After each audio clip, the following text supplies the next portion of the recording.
Hey guys, it's Melanie from melaniekham.com. Welcome back to my channel. Today's video, I've got 10 different layouts for your half square triangle units. So half square triangles, this is what it looks like. These are a standard basic quilting block that you will use. I will put the link to my video on how to make these. It's a little bit older video, but the same way I still do it. So I will link it if you want to know how to do it. There are so many layouts that you can do with just this guy. It's crazy. So I've got 10 of them for you today. I'm going to be over at my design wall and I'm going to show you how to just rotate these blocks and get 10 stunning layouts. If you would like to see them all photographed with a little bit more written description, the first blog post, the link down below, will have all those details. And if you're a very beginner, totally something you can do. Basically, let's go look at 10 different ways you can do this layout and have a stunning result with a really simple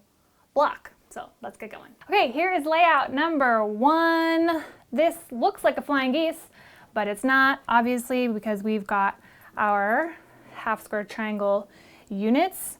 Now, this kind of layout could be really fun, just random like this. Also, you could do it in color order, right? So if you have ombre fabrics or rainbow fabrics, you could do it sort of like in color order where you have that gradient color happening. Looks like a flying geese, but it's not. So there's our layout number 1.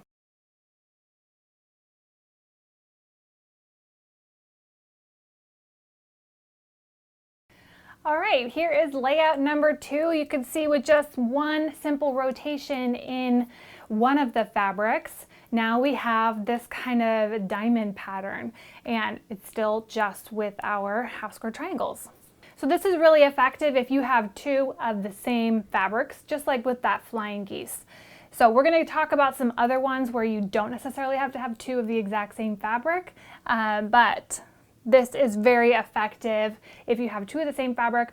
But if you don't have 2, you could also do the same color. So if you have 2 fabrics that are both green, you can kind of get the same result doing it based on color.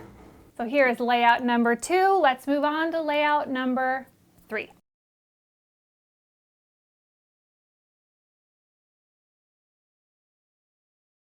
All right, here we go with layout number 3, and this is the adorable pinwheel. So you can arrange your half square triangle units for a pinwheel pattern. Now you want to maybe have 4 of the same style fabric in order to create a pinwheel that is completely cohesive so that you have all 4 of these patterns or fabrics the same. But I also wanted to show you, like this one over here, we have green. So if you don't have 4 of the same, you can adjust them by color, or the one up here is done by fabric. It's the same fabric in 2 different colorways. So that is how they are related. So here's our half square triangle layout number 3. Okay, here's our next layout, layout number 4. I'm sure I'm gonna forget the numbers here at some point, but here is another way to do your layout. So this is similar to that faux flying geese that we did from layout number 1, but we alternated on the rows so that it's more of like an hourglass shape. But the cool thing about this is that secondary pattern that is created. So a secondary pattern is what happens kind of, your eye is drawn toward the printed fabric, but our background fabric, which is this kind of mint color, creates this additional square in between our kind of like hourglass shapes. So this is a really great way to practice your quilting. So in these sort of secondary shapes are really great opportunities to do quilting motifs, things that are in there. Hand embroidery is really great to do in there, or it's just a really fun secondary pattern, something that comes unexpectedly from your layout. Again, over here, I did 2 different ones that are sort of in that lighter kind of color family. And up here, we've got 2 different options here that I still have alternated. You can really play around with your color and how you want these to play together.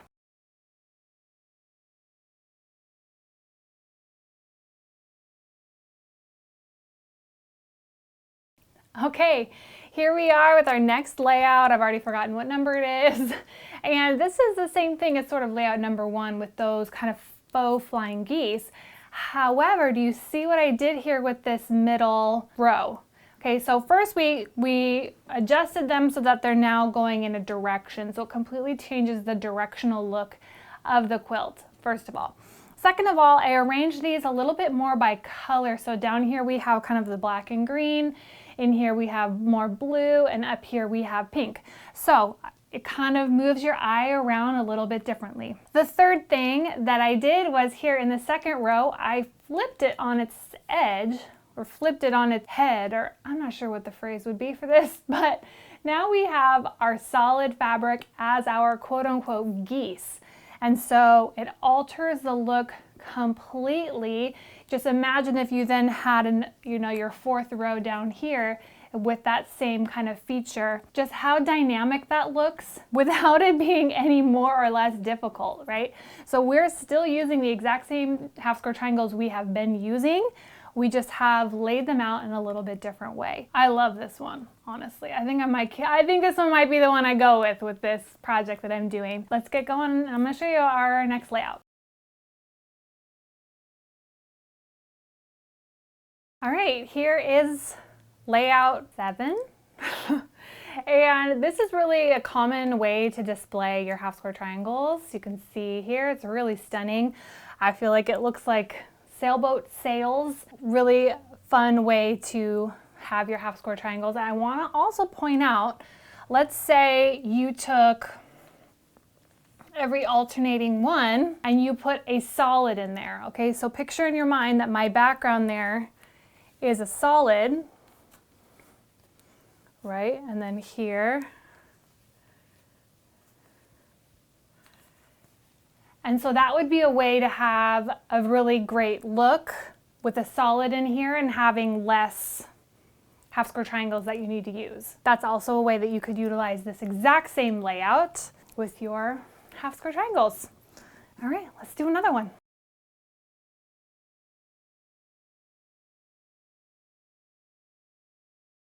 Okay, now I know, is that really the same fabrics you've been using this whole time? Yes, these are the exact same half square triangles I've been using.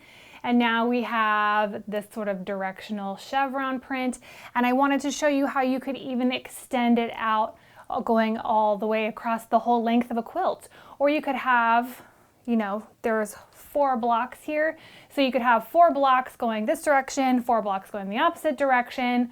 Or, there's even within this kind of motif, there are endless things that you can do. Again, even though I did these by color, you don't have to do them by color, because what is going to unify it and be able to show this shape is our background fabric. So even if this was all scrappy, you could still see that delineated line because of our background fabric, okay? So just to keep in mind, you don't have to have it in color order. You could make this really scrappy. Actually, that would be a really great way to use up scraps. Make a quilt like this and have your cohesive part be your background. Let's do another one. We got more.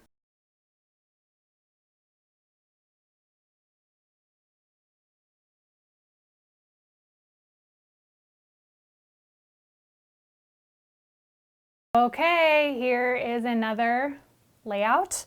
I wanted to show you how this one, I kind of made it a little bit more scrappy looking, and then these two, of course, with our color palette.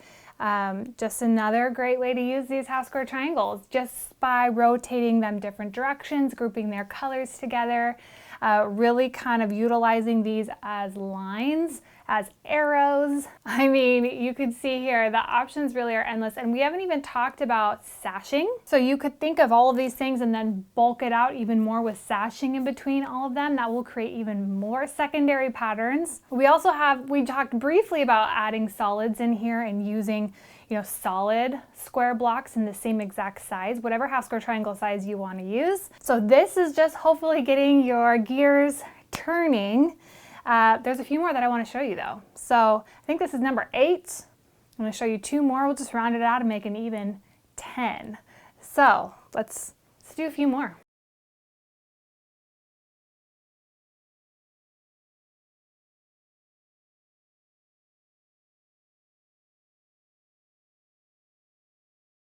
Okay, here we go. I love this one also. This one, it kind of radiates out from the center, which I think is really beautiful. You could do some really fun things with your color placement with this one also. And then the bigger you make it, it just keeps going, right? So you would have another kind of angled one this way, and then you would just build it out the exact same way. It would end up being a square, and then you just keep going until you reach the size that you want. So I love this one. I think it's a really great kind of option. It kind of makes a rosette sort of feeling, kind of this radiation feeling, where it's kind of adds a different dimension to all of these angles, which I really think is a great way to utilize them. All right, this was layout number 9. Let's do our layout number 10.